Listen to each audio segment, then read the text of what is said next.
right, welcome back inside the Whittemore Center. Another week inside UNH women's ice hockey. Nate Bridges, Brian McCloskey. Busy week last week, Coach, and 2 league wins to start the new year against UConn.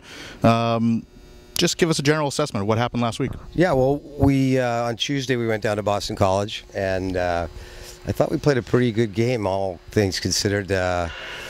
Lost 4-2 in a hard-fought game where we came out of break. We lost a couple of players to academics, and we've had some sickness. So that was probably the thinnest roster we've gone gone on the ice with this year.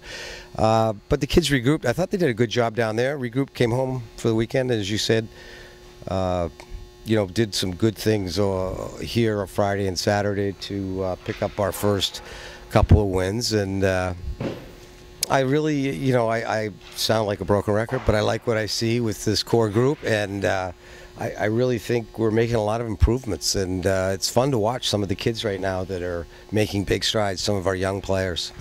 I was down at that Boston College game. It seemed like Boston College took the reins early, and then the ebbs and flows of that game is what I'm trying to say. Were really up and down. You guys had some opportunities. You had some opportunities on the power play, but it seemed like to start the periods, BC carried much of the control, and it was just one of those deals where your team couldn't regroup as the game wore on. I think it was, because considering the fact that we've lost a couple of our blue liners, and Christine Horn, who's been arguably one of our best, if not the best player this year for us, had the flu early in that week. So we had to ask a lot of young kids to skate ice, and BC's got probably the best skating team in our league and some of the best talent. And yeah, we struggled to handle that pace at the start of each period, but we were able to. What was interesting is you could see the team has learned how to survive and scrap, and Lindsay Minton played extremely well that game and carried it on through the weekend. So a lot of positives even in that loss. And then I thought they showed up on the scoreboard this weekend. We played 6 pretty good periods of hockey, not perfect, but good enough for me to tell the group this week, Nate, that I think we can still make a good run into the playoffs here, and we've got to take care of a lot of business. We have BU coming to town Thursday, so it starts there.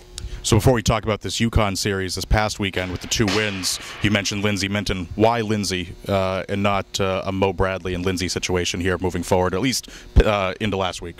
Well, I think Lindsay's a senior who has probably not gotten as many starts this year. We had Mo and Jen Gilligan came in. Jen had some academic issues the first semester, so that left Mo and Lindsay. And I just think we felt it was time to give Lindsay maybe a more fair opportunity, and she's kind of run with it. It's not against Mo.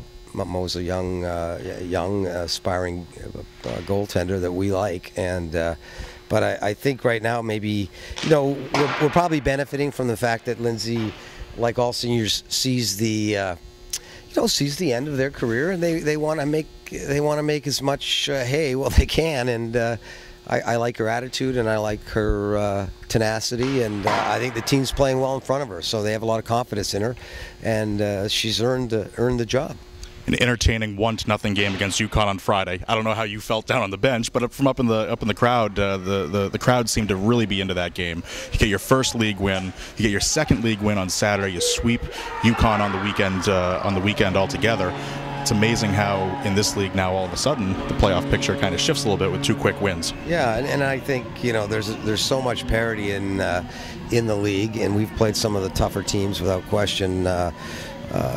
Early in the league schedule, but I think those wins were huge, and any win in this league is important. And now we're in a situation where we can control our own fate. I mean, we can win some games and we can make a nice run. If we don't win them, then maybe we don't deserve to be in the playoffs. So, but what I really like is there's very for a young team, there's a lot of calm.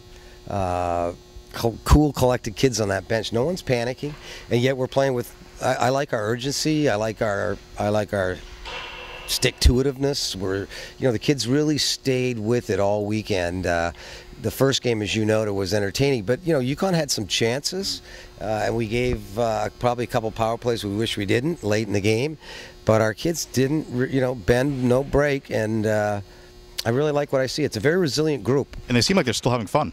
They are having fun. They are. We have a really nice nucleus of players in that locker room, and, it's a reflection probably a little bit of some of the older players, the Katie Brocks and the Kaylee Chappells, that really keep the kids loose, and Nicole Gifford and Christine Horn. Our older players, of which we don't have a lot, and they're not that old, they're sophomores and juniors, I really like their attitude. They're very selfless in terms of the team first, and I think very open and welcoming to the younger players. And it shows now. I think what we're seeing this point of the season is our younger players have kind of gotten over that nervousness, and they're playing. I mean, we moved Carolyn Broderick up, and she got a couple goals for us, big goals. The winner on Friday. Emma Clark's playing really well, senior. I mean, we're getting Kayla Mork.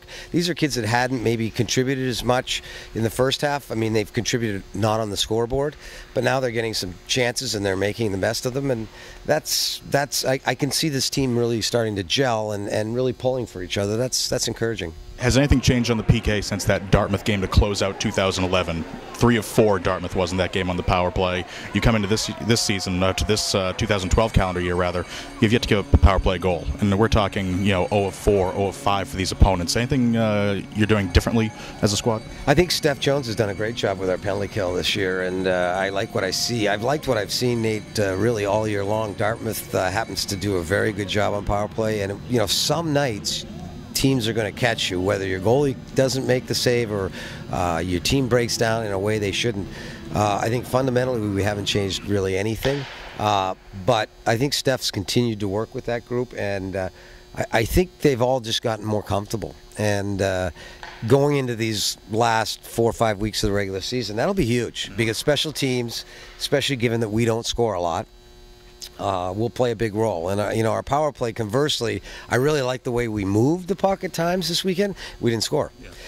So the silver lining is we did it 5-on-5, but I like what I see special teams wise. We're going to need that over the course of the next 4 or 5 weeks.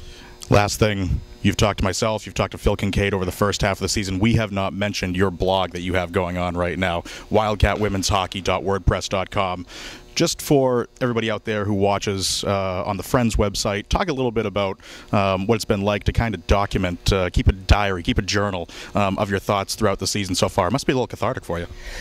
Yeah, it has been, and of course you bring it up now, and I've been so remiss because I took a break over the holidays, and then when we got back last week, as you can hear in my voice, I came down with some god-awful head cold, so I haven't really felt like jumping on the computer and putting my thoughts together. I've been just trying to keep my energy together for practice, but it's a really fascinating thing to do, to put thought. I love the written word. I think to force yourself to articulate the things you're seeing, I think it's very cathartic in the sense that it makes you reflect. It makes you come to certain realizations that sometimes you're just seeing things superficially, or you're assuming things that aren't necessarily the case. And I think when you have to put written word down and piece some of this stuff together, you tend to reflect more deeply, and I think you think a lot harder about what's really important.